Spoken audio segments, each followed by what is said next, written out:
Hello नमस्कार मित्रों, मैं मयंक तोमर आप सभी का स्वागत करता हूं आधुनिक भारत के पार्ट नंबर 4 में। तो अब तक हमने क्या क्या पढ़ा, एक बार हम रिवाइज कर लेते हैं। आप मुझे बताएंगे हमने अब आधुनिक भारत में हमने क्या क्या पढ़ा। हमने पहली बात पढ़ी थी कि लेक्चर 1 में, जो हमारा लेक्चर 1 हुआ है, उसमें हमने पढ़ा अपना पूरा का पूरा जो साम्राज्य था 1707 से लगाकर 1857 तक का, बोलो है ना।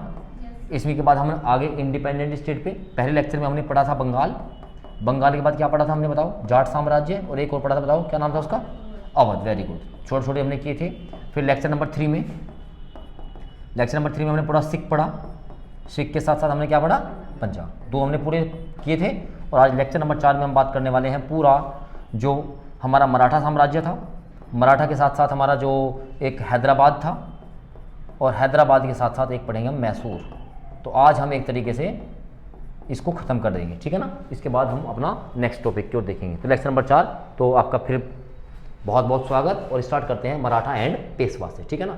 चलिए, तो नेक्स्ट पहले हेडिंग लगाएंगे मराठा एंड पेशवा। तो आपको पता है जो मराठा साम्राज्य था, इस मराठे साम्राज्य के जो संस्थापक थे उनका नाम था शिवाजी महाराज। क्या नाम था उनका, शिवाजी महाराज। शिवाजी महाराज। तो इनका जन्म कहाँ हुआ, बहुत ज़्यादा क्वेश्चन इंपॉर्टेंट है। इनका जन्म हुआ था शिवनेर में, शिवनेर दुर्ग, शिवनेर दुर्ग, शिवनेर फोर्ट में इनका जन्म हुआ। और ये कहाँ पड़ता था, पुणे में। कहाँ पड़ता था, पुणे। तो शिवनेर दुर्ग पुणे में इनका जन्म हुआ, ठीक है ना। इनके फादर का नाम एक बार एग्जाम में पूछा गया था। इनके फादर का नाम था शाहजी भोसले, शाहजी भोसले। और माता का नाम था जीजाबाई। बहुत इंपॉर्टेंट है क्योंकि इनकी माता जो थी वो इनके लिए बहुत बड़े गुरु का काम करती थी। इनकी कहानियाँ सुन सुन के बड़े हुए थे और ये बहुत मोटिवेटेड रहते थे अपनी माता की कहानियों को सुनकर। जीजाबाई इनके धार्मिक गुरु थे जिनसे इनको धर्म की शिक्षा मिली। और धर्म की शिक्षा मिली इनको समर्थ दास जी से, समर्थ रामदास जी से। समर्थ रामदास जो है, ये क्वेश्चन एग्जाम पूछा गया था, इनके धार्मिक गुरु कौन थे, तो इनके समर्थ रामदास जी इनके धार्मिक गुरु थे, ठीक है ना। और अगर हम बात करें इनके जो इनकी प्राइमरी एजुकेशन थी, जो इनकी प्राथमिक शिक्षा थी, ये इनके दादाजी थे जिनका नाम था कोणदेव। क्या नाम था, कोणदेव। तो कोणदेव से जो इनके दादाजी थे, कोणदेव जी से इन्होंने क्या किया, अपनी प्राथमिक शिक्षा ग्रहण की, ठीक है ना। और जब इन्होंने अपना पूरा काम चालू किया तो इनकी कुछ विजय है ना, इनकी कुछ विक्ट्री है। तो इनकी विक्ट्री क्या क्या है आप देखेंगे। पहली विक्ट्री है इनकी जो तोरण का फोर्ट था। क्या था, तोरण का किला, तोरण फोर्ट। तो तोरण के किले पे इन्होंने अपनी विजय प्राप्त की, पहली बात। फिर ये बहुत इंपॉर्टेंट है, ही किल्ड अफजल खान। आपने कहानी भी सुन रखी है, आप मूवी भी देख सकते हैं। तो अफजल खान की इन्होंने हत्या की। और जैसे, और ये अफजल खान कोई छोटा मोटा आदमी नहीं था, ठीक है ना। ये आर्मी चीफ था बीजापुर का, बड़ा लंबा चौड़ा खतरनाक। और हमारे शिवाजी महाराज कद काठी में छोटे थे। और जैसे ही इन्होंने अफजल खान की हत्या की तो इनको सब कहने लगे भाई इनमें कोई दैवीय शक्ति है, ये कोई सामान्य पुरुष नहीं है। इनकी पूजा होने लगी थी महाराष्ट्र के अंदर, समझिएगा। इतना ज़बरदस्त नाम है हमारे पास Chhatrapati Shivaji Maharaj. Finally he defeated Shaista Khan who was sent by Aurangzeb. तो औरंगजेब भी साउथ में जा रहा था, आपको पता है, मैंने बताया था औरंगजेब साउथ में जा रहा था। तो औरंगजेब ने भेजा था शाइस्ता खान को। किसको, शाइस्ता खान को। और फाइनली इन्होंने शाइस्ता खान को भी डिफीट कर दिया। किसने, छत्रपति शिवाजी महाराज ने। और ये तीनों काम करने के बाद वहाँ के लोग मानने लगे थे कि शिवाजी महाराज में कोई दैवीय शक्ति आ गई है और ये देवता के ही अवतार हैं, ठीक है ना। बात समझ में आई क्या। चलिए अब यहाँ समझिएगा कुछ इनकी, और यहाँ पे मैंने कुछ इनका जो इंपॉर्टेंट एग्जाम के हिसाब से वो लिखा है। इन 1664 फर्स्ट लूट ऑफ सूरत, सूरत की पहली लूट शिवाजी महाराज करते हैं, ठीक है ना, लूट लेते हैं। 1665 में sent Jai Singh to attack on Shivaji. तो जयसिंह को औरंगजेब भेजता है शिवाजी पर अटैक करने के लिए। अच्छा लगा ना भाई, सूरत में लूट हो गई, मुगल के जो खजाने थे लूट ले शिवाजी महाराज ने। तो जयसिंह ये कौन है, आमेर वाला, आमेर का जयसिंह। राजपूतों के मुगलों के साथ बड़े घनिष्ठ संबंध रहे हैं, समझिए आप इस बात को, ठीक है। तो शिवाजी पर आक्रमण करने के लिए जयसिंह के लिए भेजा। लेकिन फिर बाद में क्या होती है, एक संधि होती है, the treaty of Purandar. Purandar की संधि बहुत इंपॉर्टेंट रहेंगे। तो पुरंदर की संधि आपकी जयसिंह और किसके बीच में होती है, महाराजा शिवाजी महाराज के बीच में होती है, याद कर लीजिएगा। वहाँ पर जितना इंपॉर्टेंट अमृतसर की संधि थी मिंटो और रणजीत सिंह के लिए, याद है ना।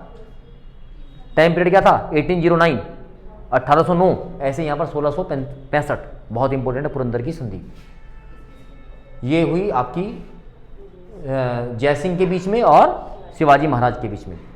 फाइनली शिवाजी महाराज कोर्ट, शिवाजी को पकड़ा गया एंड लॉक्ड इन जयपुर भवन। जयपुर भवन कहाँ पड़ता है? आगरा में, याद रख लेंगे। शिवाजी को पकड़कर शिवाजी को कैद किया गया। शिवाजी को जयपुर भवन ये नाम है, और जयपुर भवन कहाँ पर? आपका आगरा में।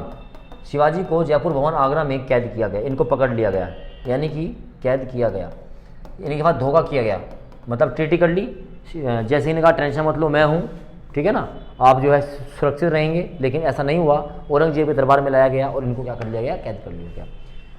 फिर शिवाजी महाराज बड़े खतरनाक आदमी थे, ये वेश बदलने में, रूप बदलने में बड़े खतरनाक थे। इन्होंने वहाँ से रूप बदला और जयपुर भवन से हो गए फरार, ठीक है। तो आते ही फिर इन्होंने अपना काम चालू कर दिया, मतलब जज्बात थे इनके, समझ रहे हो ना, किसी कब्जे में आने वाले इंसान नहीं थे, अपने आत्मसम्मान के लिए काम किया करते थे, ठीक है। 1670 में सेकंड लूट ऑफ सूरत, फिर लूटा मुगल को दोबारा से, आओ, ठीक है ना। तो इसलिए मुगलों के साथ सबसे ज़्यादा स्ट्रगल जिसने किया वो कौन थे? मराठा। क्वेश्चन पूछा गया है, बताइए मुगलों के साथ सबसे ज़्यादा संघर्ष किसने किया? तो सबसे ज़्यादा स्ट्रगल किया मराठा। तो सेकंड लूट ऑफ सूरत होगी 1670 में, ठीक है। मतलब देखो 64 में फर्स्ट लूट हुई, 10 साल के अंदर शिवाजी को पकड़ा भी गया, औरंगजेब ने बहुत स्पेशल सिक्योरिटी में रखा भी था। वो कहानी मैं आपको नहीं सुनाऊंगा क्योंकि हिस्ट्री कहानी सुनाने के लिए अलग चलती है, हम यहाँ वनडे एग्जाम की तैयारी कर रहे हैं। और वहाँ से बाहर निकले, वहाँ से बाहर निकलने के बाद दोबारा से प्लानिंग की और प्लानिंग करके दूसरी रूट को अंजाम दे दिया गया, ठीक है। चलिए खैर नेक्स्ट देखेंगे 1664 कोरोनेटेड इन रायगढ़ फोर्ट बाय पंडित गंगा भट्ट। पंडित गंगा भट्ट के द्वारा इन्होंने अपना राज्याभिषेक कराया गया। क्वेश्चन पूछा गया एग्जाम में, ध्यान रखिएगा कि बताइए शिवाजी का राज्याभिषेक किसने कराया था? तो शिवाजी का राज्याभिषेक करवाया था किसने? पंडित गंगा भट्ट ने इनका राज्याभिषेक कराया, पंडित गंगा भट्ट वाराणसी के थे। कहाँ के थे? वाराणसी के थे, ठीक है ना। और इन्होंने 2 टाइटल लिए, भाई टाइटल तो बनते ही हैं, बोलो हाँ ना। पहला हिंदू बादशाह और दूसरा क्या बोला? छत्रपति महाराज। आज हम इनको प्यार से क्या बुलाते हैं? छत्रपति शिवाजी महाराज। तो टाइटल है छत्रपति शिवाजी महाराज। बोलो बात समझ में आई कि नहीं आई? है ना। मुंबई का जो एयरपोर्ट है, जो टर्मिनल है, उसका नाम क्या है? छत्रपति शिवाजी महाराज टर्मिनल। बोलो है ना। तो 2 टाइटल इन्होंने लिए और इन्होंने क्या किया? 2 टैक्स लगाए। क्या लगाए? टैक्स। जैसे सिख गुरु ने लगाया था टैक्स 1/10 ऑफ द पार्ट, बताओ उसका नाम क्या था? कौन से सिख गुरु थे जिन्होंने अपनी आय का 1/10 भाग टैक्स देने के लिए कहा था? बोल गए ना, अर्जुन देव ने किया था, ठीक है ना। किसने किया था? ऐसे याद रखा करो बेटा, ठीक है। चलो, तो इन्होंने 2 टैक्स लगाए। पहला टैक्स लगाया था चौथ, क्या नाम था? चौथ। और दूसरा था क्या? सरदेशमुखी। इस बात का मतलब था कि आपकी जो भी इनकम है उसका 1/4 भाग, 1/4। और सरदेशमुखी क्या था? 1/10, है ना। तो देखो जो आपकी उपज होगी, क्या होगी? उपज लिखा है यहाँ पर, 1/4 ऑफ द याइल्ड। जो आपकी उपज होगी, खेती, जो आप कृषि कर रहे हैं, उसका 1/14 भाग आप क्या करोगे? टैक्स में दोगे। और जो आपकी इनकम होगा उसका 1/10 भाग दोगे आप। इसको क्या बोलते हैं? सरदेशमुखी, है ना। देश में देखो ये है 10 छुपा हुआ, है ना। 10 1/10 और चौथ का मतलब तो क्या होगा? 4, ठीक है ना। चलिए अब यहाँ से एक क्वेश्चन बनता है कि जो इनका एडमिनिस्ट्रेशन था, प्रशासन, इसके प्रशासन में 8 व्यक्ति रहा करते थे, ठीक है ना। कहीं पर इनको अष्ट दिग्गज कहा जाता है ना। कहीं पर इनको क्या कहा जाता है? इनके 8 पद थे, इनको क्या कहा जाता? अष्ट प्रधान। क्या कहा जाता था? अष्ट प्रधान, ठीक है ना। जब आप गुप्त वंश पढ़ते हो ना, जहाँ पे कालिदास आता है, बाण भट्ट होता है ना, वहार मीर आता है ना, बेताल आता है, तो वहाँ पर भी ये काम चलता है। ये हम बात करते हैं एंशेंट इंडिया, प्राचीन भारत की। लेकिन मराठाओं के काल में जो 8 एडमिनिस्ट्रेशन हुआ करते थे, मेन जो भाग हुआ करता था, उनका नाम क्या था? अष्ट प्रधान। ये भी MTS में क्वेश्चन पूछा गया। बताओ महाराष्ट्र में या मराठा साम्राज्य में वहाँ के जो प्रशासक व्यक्ति थे उनको क्या, किस नाम से पुकारते थे? तो उनको कहते थे अष्ट प्रधान। चलिए, एस्टेब्लिश नेवी, इन्होंने अपनी नेवी पर ध्यान दिया, ठीक है ना। और इनका जो नेवी थी वो क्या बनाया? कोलबा। क्या बनाया? कोलबा नाम से इन्होंने अपनी नेवी बनाई, क्योंकि भाई अंग्रेज भी तो आ रहे हैं ना, दिक्कत अंग्रेज कर रहे हैं, पुर्तगाली कर रहे हैं, अभी पढ़ेंगे हम आगे। तो कोलबा बनाया, ठीक है ना। और इन्होंने अपना जो चीफ बनाया वो किसको बनाया था, दरियासन को, ठीक है, दरिया सारंग। चलो खैर, finally he died during Karnataka campaign. ये कर्नाटक में गए हुए थे किसी काम के लिए, किसी काम के लिए, क्या, राज्य को जीतने के लिए, है ना। तो राज्य को जीतने गए थे, तो वहाँ पर इनकी क्या हो जाती है, मृत्यु हो जाती है। इनके बाद इनका सक्सेसर बनता है संभाजी। कौन बनते हैं, संभाजी। तो संभाजी के बारे में 3 बातें आप समझेंगे। ये रहा संभाजी। संभाजी ने हेल्प अकबर अगेंस्ट औरंगजेब। अकबर की हेल्प की थी औरंगजेब के खिलाफ। ये अकबर वो अकबर नहीं है जिसको तुम समझ रहे हो, वो तो जा चुका है, ठीक है ना। हाँ बिल्कुल। Aurangzeb started south India campaign. अब औरंगजेब ने क्या किया, साउथ दक्षिण भारत अभियान शुरू किया। मैंने बताया था आपको, दक्षिण भारत अभियान शुरू किया। Finally he captured Bijapur. इसने बीजापुर को जीता। Finally he captured the Golconda. इसने गोलकुंडा को जीता। और अटैक्ड एंड मर्डर्ड संभाजी। और संभाजी महाराज की इन्होंने क्या कर दिया, हत्या कर दी, पकड़ा और हत्या कर दी। किसने, औरंगजेब ने, साउथ मिशन पे, ठीक है ना। और जो संभाजी महाराज की पत्नी और पुत्र, नाम देखिएगा, दोबारा से कहानी जुड़ेगी, येशुबाई और साहूजी महाराज। याद आया क्या, आ गया साहूजी, जिसको शाह आलम फर्स्ट बूढ़े बादशाह ने फ्री कराया था। हिस्ट्री है ये, पढ़ोगे सब याद रहेगा, है ना। ये साहू जी थे, ये किनके पुत्र थे, संभाजी के पुत्र थे। इनकी माता का नाम क्या था, येशुबाई। तो शाहू को और येशुबाई को दोनों को गिरफ्तार कर लिया गया और ले गए थे। और जब औरंगजेब मर जाता है 1707 में, तो कौन बनता है, शाह आलम फर्स्ट या बहादुर शाह फर्स्ट। और वही साहूजी महाराज को क्या करता है, रिलीज करता है। तो इनके मरने के बाद, साहूजी महाराज, संभाजी के बनने के बाद कौन बनता है, राजा राम फर्स्ट। अगला शासक कौन बनता है, राजा राम फर्स्ट। तो ये संभाजी के ही ब्रदर्स थे। इनकी वाइफ थी ताराबाई। और 1700 में इनकी भी हत्या कर दी गई थी। ये थोड़े फिर डरपोक किस्म के व्यक्ति बताए जाते थे, ठीक है ना। चलो खैर कोई बात नहीं। इसके बाद कौन आता है, शिवाजी सेकंड। क्या नाम था उनका, शिवाजी सेकंड। ये केवल 4 साल के ही थे, 4 ईयर्स ओल्ड थे। और 1707 में एक बैटल होता है, बैटल ऑफ खेड़ा, खेड़ा का युद्ध बिटवीन शाहू आगे छूट गए, टाइम पीरियड देखो 1707। औरंगजेब मरा, शाह आलम ने छोड़ दिया, यहाँ पे कौन आ गए, शाहू। अब जो यहाँ से एक बात समझने वाली ये है, ये जो ताराबाई थी ना, ताराबाई, क्योंकि देखो संभाजी महाराज की हत्या हो गई है, मेरी बात को समझो एक बार, उसके बाद लिख लेना। संभाजी महाराज की हत्या हो गई है। संभाजी महाराज के मरने के बाद येशुबाई और शाहू को पकड़ के ले गए हैं। राजा राम को बना दिया, राजा राम था डरपोक। तो इसकी जो पत्नी थी ताराबाई, ये ताराबाई ही पूरा एडमिनिस्ट्रेशन संभाला करती थी, पूरे मराठा प्रशासन का। लेकिन जब दिक्कत क्या हो गई, दिक्कत ये हो गई क्योंकि 1700 में इसको मार दिया राजा राम को, तो अब तो इसके हाथों में मामला आ गया। तो इसने माना कि भाई तू ही सबसे बड़ी रानी हो गई। और अकॉर्डिंग टू द रूल्स बनना कौन चाहिए था, साहूजी महाराज।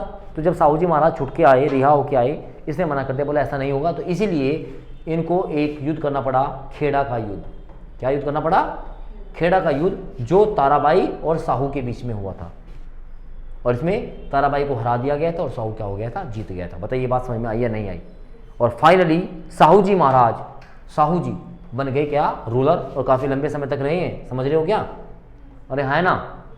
चलो साहू जी कौन है बताओ, किसके पुत्र थे ये, संभाजी के। Very good. और संभाजी किसके पुत्र थे, शिवाजी के। तो एक तरीके से मैंने आपको लिखवाया था, ये साहू जी क्या थे, शिवाजी के पोते थे। बोलो हाँ है ना, हो गया क्लियर मामला। इसे मैंने कहा था जो चीज़ जहाँ आएगी मैं आपको समझाऊंगा। आगे देखो, साहूजी महाराज आए, इन्होंने सबसे पहले अपना क्या किया, अपना जो उनकी कैपिटल थी, राजधानी थी, ये क्वेश्चन इंपॉर्टेंट रहेगा आपके लिए। साहूजी महाराज ने अपनी राजधानी जो है रायगढ़ से सतारा शिफ्ट की। इन्होंने अपनी राजधानी रायगढ़ से कहाँ शिफ्ट की, सतारा, पहली बात। और ये एक अब सिस्टम लेके आया, पेशवा सिस्टम। ध्यान रखिएगा, पेशवा मतलब प्रधानमंत्री, पेशवा मतलब प्रधानमंत्री। तो साहू जी ही लेके आए थे पेशवा सिस्टम। बताइए इतनी बात समझ में आई या नहीं आई, अरे हाँ है ना। चलिए, जैसे वजीर को बोला जाता था मुगल काल में क्या, प्रधानमंत्री, तो ऐसे यहाँ पर क्या हो गया, पेशवा। चलिए इसके बाद देखेंगे, फर्स्ट पेशवा बन गया क्वेश्चन इंपॉर्टेंट। अब मतलब सही बात यह है, अब यहाँ पर राज करने के लिए आगे हैं पेशवा, और जो आपके शासक हैं वो घर बैठेंगे। और इसलिए अब जो है यहाँ पे आपको देखेगा बहुत सारी चीज़ें चेंज हो जाएंगी।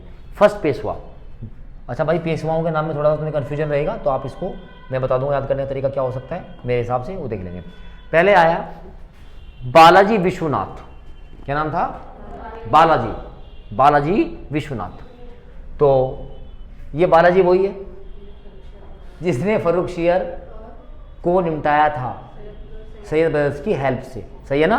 तो ये लिखा हुआ है 1719 में the treaty of Delhi, Delhi की संधि हुई, और बालाजी एंड सैयद ब्रदर्स, बालाजी और सैयद ब्रदर्स के बीच में हुई थी, जिसमें फर्रुखशियर को खत्म किया गया था। याद आ गया? तो बालाजी महाराज याद रखो, बालाजी सबसे खतरनाक होते हैं, हाँ? चलो, इसके बाद सेकंड पेशवा बनते हैं जिनका नाम होता है बाजीराव। बाजीराव, ये तो सुना होगा तुमने, कोई मस्तानी थी, ऐसा सुना है कुछ? तो मूवी में पता नहीं क्या क्या दिखाते देते हैं ना, तो ये वही बाजीराव है, बाजीराव फर्स्ट, बाजीराव, है ना? एक डायलॉग भी तो है वो उस मूवी का, बताना एक बार क्या था, है ना? कुछ वो दीपिका पादुकोण बोलती है उसको, कुछ वो डायलॉग सा, पता नहीं, चलो खैर क्या है, हमें तो याद नहीं है इस बात में। चलो खैर, तो पहला बालाजी विश्वनाथ, फिर कौन बन गए? बाजीराव। तो बाजीराव जो है ये बड़े वास्तव में, मतलब ठीक है, मूवी एक अलग विषय है, ये ग्रेटेस्ट पेशवा ऑफ महाराष्ट्र थे, मराठा के सबसे महान पेशवा माना जाता है बाजीराव को, ठीक है? प्रेम एक अलग विषय हो सकता है, ऐसा नहीं कि जो प्रेम करेगा वो कमजोर होगा, ठीक है ना? तो मराठा के महान पेशवाओं में से एक है जिसका नाम क्या है? बाजीराव। और 1728 से 29 में बैटल ऑफ पालखेड़ा हुआ था। बाजीराव और निजाम उल मुल्क, मुझे बताओगे कौन है? Very good, the Nawab of Hyderabad, क्योंकि हैदराबाद और मराठे इनका आपस में संघर्ष काफी चला है। तो पालखेड़ा का जब युद्ध होता है तो पालखेड़ा के युद्ध में बाजीराव जीत जाता है और निजाम उल मुल्क हार जाता है, ठीक है ना? तो दो पेशवा आपने पढ़े हैं, पहला बालाजी विश्वनाथ, उसके बाद आपने पढ़ा है बाजीराव। और अब एक काम करना है आपको, पहले वाले का बालाजी और दूसरे वाले का बाजीराव, बन जाएगा तीसरा पेशवा। तो बालाजी बाजीराव, देखो बालाजी हो गया याद, बालाजी सबसे महान, तो बालाजी विश्वनाथ, फिर बाजीराव, फिर बालाजी बाजीराव, तीसरे पेशवा थे। और इन्हीं के समय में हुआ था बैटल ऑफ पानीपत 1700, अरे तुम तारीख भूल गए भाई, हम बताओ कितना भूलने लगे। चलो खैर, अब बात कर लेते हैं। फर्स्ट बैटल की बात कर रहे हैं पानीपत के, 1526, बोलो हाँ ना। सेकंड बैटल की बात करेंगे 1576, और थर्ड की बात करेंगे, बताओ 1700, कुछ याद नहीं रहता तुम्हारे, है ना? हम पूछते रहते हैं, बताते नहीं, याद रखो इनको। पहला था 1526, दूसरा था 1576 और तीसरा क्या था? 1761। तो तीसरे वाला जो युद्ध होता है वो 1761, और यहीं पर इनकी अंतिम सांसें हो जाती है और यहीं पर इनका मामला सेट हो जाता है। जो साहू जी महाराज थे वे, उनकी मृत्यु हो जाती है 1749 में, और बस यहीं से मराठा शासन पूरा तरह से नष्ट नाबूद हो जाता है, और दोबारा पानीपत के युद्ध के बाद ये वापस से नहीं आ पाते, दोबारा से नहीं चालू हो जाते। बताइए इतनी बात समझ में आई कि नहीं आई? अरे हाँ ना, छत्रपति महाराज बड़े व्यक्ति, बेहतरीन। उसके बाद संभाजी, थोड़ा मामला आया ताराबाई का, ताराबाई के फिर साहूजी महाराज, और साहूजी महाराज ने स्टार्ट किया पेशवा। पेशवा में पहला वो बना बालाजी विश्वनाथ, सेकंड बना बाजीराव जी, और बालाजी बाजीराव, और तीसरे बैठने के बाद काम खत्म। अष्टप्रधान आपको पता होगा अष्टप्रधान क्या होते हैं, ठीक है? चलिए, सेकंड स्टेट हमारा है मैसूर। आज इसको खत्म करना है भाई, मैसूर और हैदराबाद छोटी छोटी सी बातें, लेकिन इंपॉर्टेंट क्वेश्चन यहाँ से है। मैसूर 1565 में एक बैटल ऑफ तालकोटा होता है, तालकोटा का युद्ध होता है। ये विजयनगर साम्राज्य का डाउनफॉल होता है, विजयनगर साम्राज्य का पतन। इसके बाद एक वाडियार डायनेस्टी थी। कौन सी डायनेस्टी थी? वाडियार, मैं लिखा तो वाडियार वंश। तो वाडियार वंश का एक रूलर था जिसका नाम था वेंकट सेकंड, ठीक है ना? और इस टाइम जो मैसूर था, मैसूर के जो शासक हुआ करते थे, एक का नाम था चिक्का देवराज, चिक्का, और एक का नाम क्या था? चलो यहाँ पे चिक्का लिखा हुआ है, एक नंदराज था, नंदराज और देवराज, चलो कोई बात नहीं। देखो, तो चिक्का देवराज था, Chikka Devaraj accepted the subsidiary of Aurangzeb. इसने औरंगजेब की सहायक संधि को क्या कर लिया? अपना लिया था, और ये उसके ही राजकाज में काम चला रहा था। कौन? चिक्का। तो यानी दो बातें मैंने बताई हैं। वाडियार वंश का राजा था, का शासक था क्या? वेंकट, और वेंकट का जो 1517 में जो बना वो कौन था? चिक्का देवराज।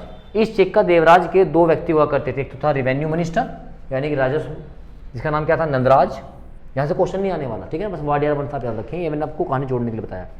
और इसका आर्मी चीफ था देवराज। तो नंदराज और देवराज यानी कि मेन आदमी हो गए किसके किसके हो गए बताओ, चिक्का के, ठीक है ना।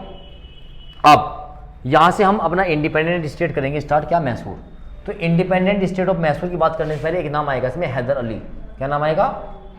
तो ये हैदर अली को ही जो इनका आर्मी चीफ था जिसका नाम क्या था, देवराज, है ना, इसको रखा था। और पढ़ते हैं, only ruler of south India who was not defeated by Britishers. एकमात्र ऐसा शासक था हैदर अली। कौन? हैदर अली, जिसने मैसूर राज्य की स्थापना की थी।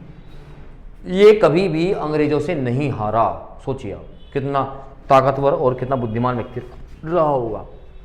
इन 1722 इन कोलार मैसूर, इसका जन्म हुआ था कोलार में, कोलार मैसूर में इसका जन्म हुआ।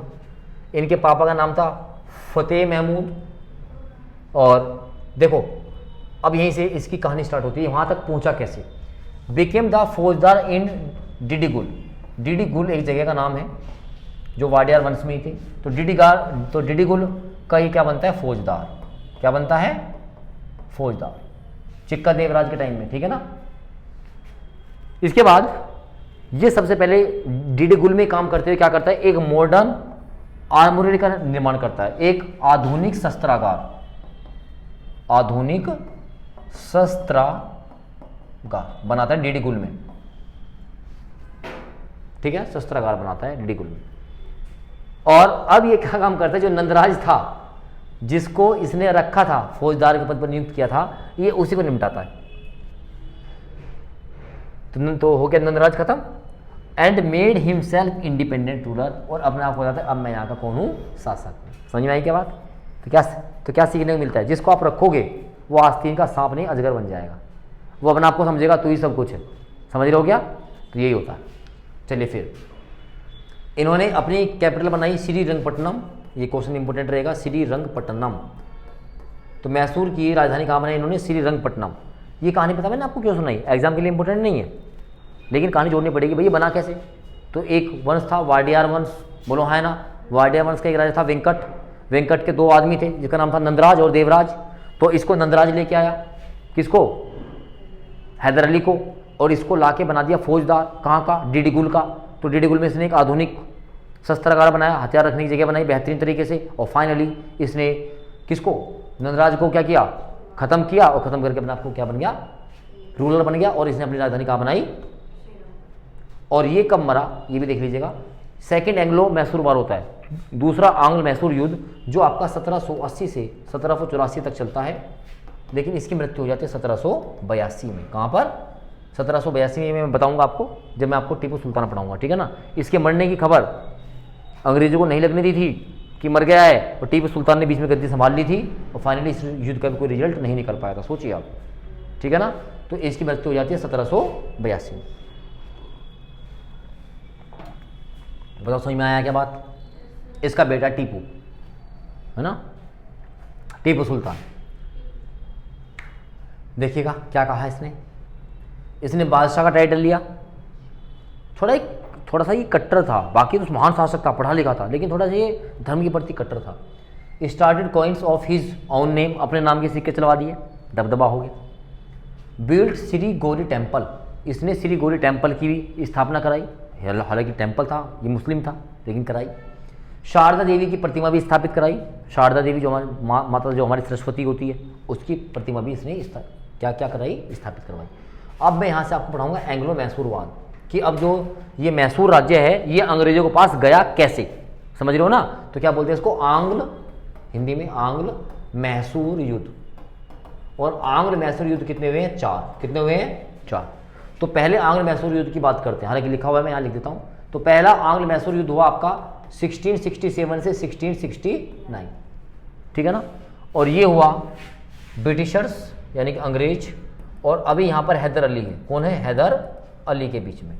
और यहाँ पर हैदर अली जीत जाता है, और यहाँ से कौन हार जाता है, आपका अंग्रेज यहाँ से हार जाते हैं, ठीक है ना। और उस टाइम यहाँ का जो राजा रहता है वो उसका नाम क्या था, रेसलेस्ट, ठीक है ना। चलो अच्छा, अब ये जब कोई युद्ध समाप्त होता था तो उसके साथ ना कोई जो संधि होती होगी, ट्रीटी, भाई अब हम ऐसा इसको समाप्त कर रहे हैं, कुछ बात घोषणा करनी पड़ती है। तो ध्यान रखेंगे जो पहला युद्ध समाप्त हुआ था उसमें हुई थी मद्रास की संधि। कौन सी? The treaty of Madras, Madras ये संधि हो गया। फिर इसके बाद आता है सेकंड, जिसमें हैदर अली की क्या हो जाती है? मृत्यु हो जाती है। हैदर अली की क्या होती है? मृत्यु। और ये आपका युद्ध चलता है 1780 से लगा के 1784 तक। बोलो हाँ है ना। हालांकि भी इस युद्ध का कोई रिजल्ट नहीं निकलता, ना ही कोई जीतता है ना ही कोई हारता है, ठीक है ना। और इसमें एक संधि होती है मंगलोर की संधि, मंगलोर की संधि। अरे बात समझ में आ रही है क्या? मंगलोर की संधि। और इसमें 1782 में क्या होता है, जो हमारा हैदर अली होता है उनकी मृत्यु हो जाती है और टीपू सुल्तान बीच में से कमान संभाल लेते हैं, ठीक है ना। तो इसलिए कुछ युद्ध नहीं निकलता। अच्छा, दूसरी बात, इस युद्ध में जो अंग्रेज होते हैं उनका जो नेतृत्व करता है उनका नाम होता है वारेन हेस्टिंग। क्या होता है? देखो यहाँ पर लिखा हुआ है second between Hyder Ali and Warren Hasting, ठीक है ना। और ये इसमें क्या होते हैं? इसमें क्या होते हैं? Treaty of Mangalore. पहले में मद्रास, दूसरे में मैंगलोर। हो गया भाई। तीसरे युद्ध की बात करेंगे। किसकी बात करेंगे अब हम? तीसरा ये चलेगा आपका 1790 से 1792, 1790 से 1792, ठीक है ना। इसमें काफ़ी नुकसान होता है टीपू सुल्तान को। देखो अंग्रेज हट नहीं रही हैं, बार बार युद्ध कर रहे हैं, ठीक है ना। तो आप भी बार बार पढ़ाई करोगे, बार बार रिवाइज करोगे ना, तो आपसे कुछ नहीं बच पाएगा, ठीक है। चलिए, अच्छा इस क्वेश्चन का आंसर मिल गया कि हैदर अली कभी नहीं हारा, क्योंकि पहले वाला युद्ध जीत गया, दूसरे वाले में मर ही गया, तो हारा कभी नहीं, ठीक है ना। चलिए, तो ये होता है थर्ड युद्ध टीपू सुल्तान। ये टाइम चल रहा है 1972 का। और ये होता है कॉर्नवालिस। कौन होता है? कॉर्नवालिस के बीच में होता है। और यहाँ पर होती है the treaty of Srirangapattanam, Srirangapattanam. लेकिन यहाँ पर टीपू सुल्तान काफ़ी बुरी तरीके से आर्थिक रूप से कमज़ोर हो जाता है, ठीक है ना। और इसी के 7 साल बाद होता है चौथा युद्ध 1799। और इस टाइम जो है भारत का जो वायसराय है उसका नाम है वेलेज़ली। क्या नाम है? सब्सिडरी अलायंस, यही लेके आया था सहायक संधि। और ये टीपू को ख़त्म कर देता है। और टीपू को ख़त्म करके according to the subsidiary alliance, सहायक संधि प्रणाली के रूप में ये पूरे मैसूर राज्य को अपने अंदर मिला लेता है। बात सही में आई क्या? तो 4 एंग्लो मैसूर युद्ध हैं। पहला 67 से 69, बोलो हाँ है ना, हैदर अली। और दूसरा 80 से 84 हैदर अली और हेस्टिंग्स के बीच में। थर्ड 90 से 92 टीपू सुल्तान और लॉर्ड कॉर्नवालिस। और फाइनली 1799 टीपू सुल्तान और वेलेज़ली। और यहाँ पर 1799 में टीपू सुल्तान भी खत्म हो जाता है और फाइनली मैसूर राज्य मिल जाता है किसके अंदर? अंग्रेजों के अंदर। बोलो हाँ है ना। और ये आज का एक छोटा सा और स्टेट हमारा है हैदराबाद। और इस हैदराबाद के बारे में आप पहले से पढ़ चुके हो। बोलो हाँ है ना। मोहम्मद शाह रंगीला के टाइम में निजाम उल मुल्क आया था। आओ देखो, इसका फाउंडर कौन था? चिनक्लिज खान, चिनक्लिज खान, ठीक है ना, इसी का नाम था चिनक्लिज कुमारुद्दीन खान। बस मैं इतना लिख देता हूँ, चिनक्लिज कुमारुद्दीन खान नहीं, चिनक्लिज खान, समझ रहे? इसी का नाम क्या था? निजाम उल मुल्क, निजाम उल मुल्क, ठीक है ना। इसी ने टाइटल लिया आसफ जहां का। किसका? आसफ जहां, आसफ जहां का टाइटल लिया। और इसने अपनी राजधानी बनाया हैदराबाद को। और बस एक क्वेश्चन आएगा, फर्स्ट निजाम ऑफ हैदराबाद, सही है ना। और और हाँ, नेक्स्ट मोस्ट इंपोर्टेंट बात, Hyderabad was the first state to accept the subsidiary alliance of Britishers. Hyderabad अंग्रेजों की सहायक संधि अपनाने वाला पहला राज्य है। इंपॉर्टेंट है बहुत। तो सहायक संधि अपनाने वाला पहला राज्य कौन सा था? हैदराबाद। आपके याद होगा जब हमने अवध पढ़ाया था ना, वाजिद अली शाह के बाद उसने भी क्या कर लिया था? अपना लिया था, ठीक है ना। लेकिन ध्यान रखेंगे, first step who accept the subsidiary alliance of Britishers was क्या? हैदराबाद, ठीक है ना। तो ये आपकी कहानी हुई independence state of India, Bharat में स्वतंत्र राज्यों का उदय। बताइए इतनी बात समझ में आई है नहीं आई? ठीक है ना।